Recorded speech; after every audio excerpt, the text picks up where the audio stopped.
As large, fast-moving, and heavily armed behemoths, tanks are the primary offensive weapon of modern armies. And for the past 100 years, engineers have been locked in an arms race to protect their own tanks and kill others. Typically, protecting tanks has consisted of adding new, increasingly heavy armor plating. But kinetic active protection systems, such as the Russian arena system, are growing increasingly popular. Over the past century, the average weight of tanks has quadrupled. One of the first tanks, Little Willie, weighed in at 16.5 tons. The modern American M1 Abrams weighs approximately 70. Most of that weight is armor, and as effective as that's been to keep tanks alive, it comes at a cost in size, weight, speed, and mobility. Over the long term, increasing a tank's size and weight is unsustainable. In the 1970s, the armies of NATO fielded a new generation of anti-tank missiles.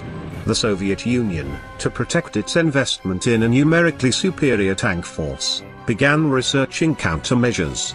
One was the concept of the Active Protection System, or APS. APS involves ringing a tank with sensors, typically millimetric wave radars set up to detect incoming rockets and missiles along the tank's frontal arc.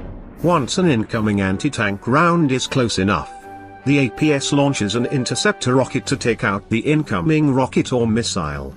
Active protection systems are lightweight, effective, and cost less than adding more armor to a tank. The Russian arena system is developed by the KB Machinostrojnaya Design Bureau located outside Moscow. Arena automatically detects incoming targets at approximately 50 yards and has a 0.07-second reaction time. Anti-tank rockets and missiles, like the Russian RPG-7 and the American TOW, travel at up to 300 yards per second, making them slow enough to be intercepted, but too fast for the system to be operated manually.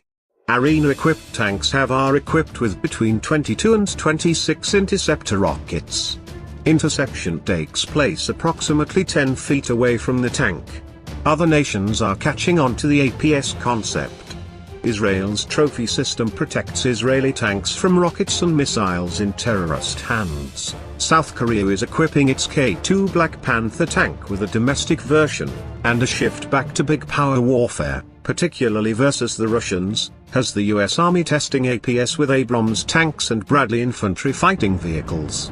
APS systems will almost certainly be part of the next round of upgrades for both, as well as the Stryker interim armored vehicle.